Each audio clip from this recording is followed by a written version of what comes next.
কারা কারা সহি শুদ্ধভাবে কোরআন পড়তে পারেন? আমি কিন্তু জিজ্ঞেস করব, তাহলে লজ্জা পাবেন। যদি পড়তে না পারেন হাত তুলবেন না, কারণ আমি জিজ্ঞেস করব যে কোনো একজনকে। যারা যারা সহি শুদ্ধভাবে কোরআন পড়তে পারেন তারা হাত তোলেন।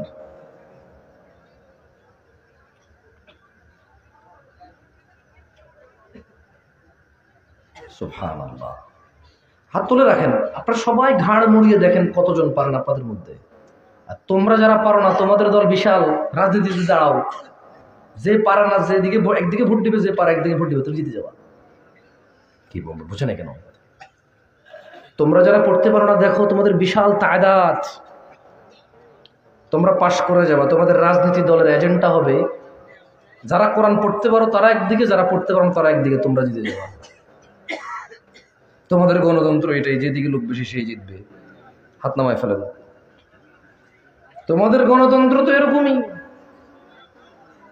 চাকরিতে জজের বেতন একরকম, ব্যারিস্টারের বেতন একরকম, হাবিলদারের বেতন একরকম, চৌকিদারের বেতন একরকম। ওখানে সমান অধিকার নাই। মেধার ভিত্তিতে, কর্মের সাইজ অনুযায়ী স্যালারি।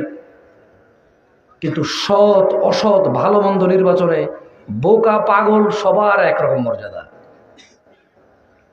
বুঝো নাই? এই হচ্ছে তোমাদের ইনসাফ। যেদিকে লোক বেশি সেদিকে ঠিক। ভালো আর মন্দ সংখ্যা দিয়ে বিবেচিত হয় না, কোরআনুল কারীম দিয়ে বিবেচিত হয়। কে বেশি, কোন হুজুরের ওয়াজে মানুষ বেশি হয়, জায়গা হয় না। কোন হুজুরের ওয়াজ কত মানুষ বেশি সিএনজি অটোর মধ্যে চালায় রাখে, এতে করে ওই হুজুরের ওয়াজ কোরআন সুন্নাহ ভিত্তিক সাব্যস্ত হবে না, যদি কোরআন ও সুন্নাহ ভিত্তিক সে না করে থাকে। তো তোমরা যারা কোরআন পড়তে পারো না, তোমাদের বলবো কি বলবো? এখানে আসলে আল্লাহ কোরআনে বলছে যে আফালা ইয়াতাদাব্বারুনাল কোরআন, তারা কি কোরআন নিয়ে গভীরভাবে কোরআন সম্বন্ধে চিন্তা করে না? আম আলা কুলুবিন আকফালুহা, নাকি এদের অন্তরে তালা লেগে গেছে? আল্লাহ বলছে তারা কি কোরআন নিয়ে গভীরভাবে চিন্তা করে না, নাকি তাদের অন্তরে তালা লেগে গেছে?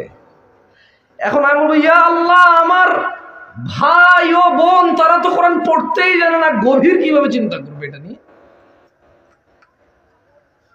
তার বাপ তো ওর ছেলের কোরআন পড়তে জানতে হবে এটা কখনো ভাবেই নাই। ওর বাপ চিন্তা করেছে, এ যদি কাজ না পারে, কর্ম না পারে, উমুক তুমুক না পারে, বড় হলে খাবে কি, আমারে খাওয়াবে কি? এজন্য একে অমুক তুমুক জানাইছে, যেটা জানলে সে খেতে পারবে, পড়তে পারবে, তার বাপকেও খাওয়াইতে পড়াইতে পারবে। এটা তার বাপের ধারণা, তাই শিখাইছে।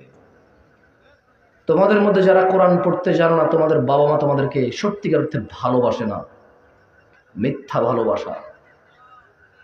তোমাদের মধ্যে যারা কোরআন পড়তে জানো না, তোমাদের বাবা মা তোমাদেরকে ভালোবাসে না, কারণ সে জানে তুমি কোরআন না শিখলে তুমি ভালো আর মন্দ জানবা না। কোরআন হচ্ছে ফুরকান, সত্য মিথ্যার পার্থক্যকারী। তোমাকে যদি তোমার বাবা এটা না শিখায়, তার মানে তোমার জান্নাতের বিষয়ে তার কোনো আগ্রহ নাই। তোমাকে আল্লাহ জাহান্নামে ফেলে দিলে তার কোনো এতে ভয় নাই, এতে কোনো তার আফসোস নাই। তোমার বাবা মা আফসোস। তোমার মা তোমাকে প্রসব নিয়েছে, ওই যে আমার মাইকের আওয়াজ যাচ্ছে আমার বোনের কানে, ও যখন গর্ভবতী ছিল, তুমি যখন তোমার মায়ের পেটে ছিলা, যত একদিন যাচ্ছিল তোমার নানি কান্নাকাটি করতেছিল, যত একদিন যাচ্ছিল তোমার নানি কান্নাকাটি করতেছিল। তো তোমার মামা যে এখনো বিয়ে করেনি,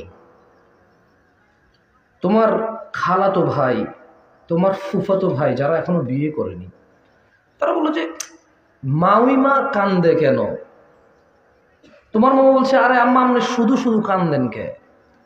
তোমার মা বলছে যে আরে জুলাইখা তো জীবন মরণের পথে আছে। তা তোমার মামা তখন বুঝে না যে আমার বোন গর্ভবতী, ওর বাচ্চা হবে, আনন্দের বিষয়, জীবন মরণের সাথে সম্পর্কটা কি?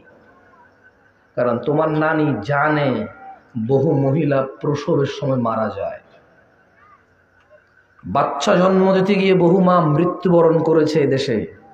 তুমি এবার যদি ধাত্রীর অনভিজ্ঞতা বলো, আর হাসপাতালের অনভিজ্ঞতা বলো, আর পরিবারের অবহেলা বলো, যেটাই বলো, বহু মা বাচ্চা প্রসব দিতে মারা গিয়েছে দেশে। তুমি দেখো তোমার এলাকাও পাবা কাউকে না কাউকে। ওই সময় এই জন্য তোমার নানি কান্নাকাটি করতেছিল। তোমার মা যখন গর্ভবতী হয়েছিল, তুমি যখন তোমার মায়ের পেটে ছিল, তোমার মা বুঝতেছিল যে মরণ পথে যাচ্ছে। তোমার বাবা তোমার মায়ের জন্য কত যুদ্ধ লড়াই করে তোমার মাকে বিয়ে করছে, এখানেই করবে বিয়ে, আর কোথাও করবে না। তোমার মা এত আদরে তোমার বাবার কাছে। তারপর তোমার বাবা জানতো যে বাচ্চার জন্মের সময় ভয় ভীতি আছে, যদিও এত নাই, একটা সময় ছিল, এখনো দুর্ঘটনা ঘটে অনেক। তোমার মায়ের এত পরোয়া করা সত্ত্বেও তোমার বাপ চাইছে তুমি দুনিয়াতে আসো। তোমার নানি তোমার মায়ের এত পরোয়া সত্ত্বেও তোমার নানি তোমার জন্মের পরে আনন্দিত হয়েছে, কিন্তু এর আগে টেনশনে ছিল। তারপর কই তোমার নানি, দাদি, নানা, দাদা, তোমার মা বাবা তোমাকে কোরআন শিখাচ্ছে না কেন? তোমার মা বাবা কি মানে কেন তুমি কি বলবা যে তোমার আব্বা মা জানে না যে তুমি যদি সত্য মিথ্যা না জানো তাহলে তুমি সত্য মিথ্যা অনুযায়ী চলতে পারবে না? তুমি যেদিন তুমি সিদ্ধান্ত নিবা যে ওকে আমি ভালো হবে আর কোনো খারাপ কাজ করবো, তাহলে তোমার খারাপ কাজ কোনটা আসলে? এতে শুধু গায়ে হলুদ খারাপ না, কারণ তুমি জানো না, তুমি কোরআন পড়ো নাই, হাদিস পড়েন, কত জঘন্য তুমি জানো না।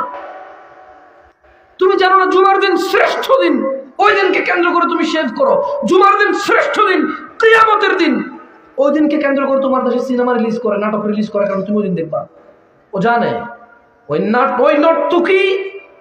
ওই নর্তকীরে যে সিনেমা বানায়, ও জানে যে শুক্রবারে তুমি দেখবা, শুক্রবারে ছাড়লে, যেন শুক্রবারে ছাড়ে।